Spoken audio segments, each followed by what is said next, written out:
They woke me up and I never saw them again. I never believed too much in angels or ghosts before this day, but my experience changed my perception of the world. I agreed to watch my friend's kids for a few days while she worked the night shift. She lived in a town about 3 hours away from me. I had to use my mom's car, and my mom had to work during the day. So, I had to drive to Chino Valley and back to Phoenix, a total of 3 times.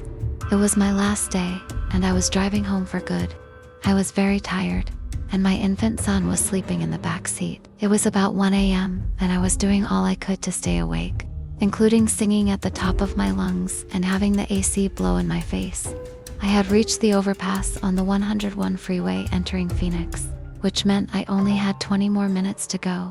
But I kept nodding off. Finally, I nodded off for what could have been my last time. Considering if I had fallen asleep, I would have flown off the freeway, falling to me and my son's instant deaths. This is when my angels came to our rescue. I was awakened abruptly by a honking horn, and there was a car full of teenagers smiling and waving at me. I smiled back and then looked away for a second to calm myself. If it hadn't been for the car full of teenagers, I would not have woken up.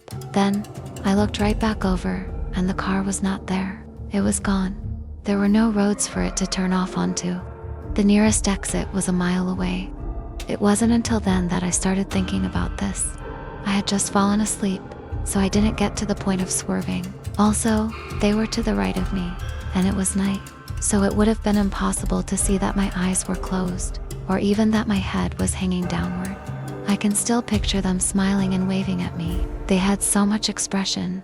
The adrenaline from all that had happened kept me fully awake, and I was able to drive home with no problem.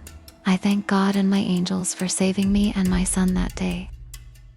Tell us your story at angelsghosts.com.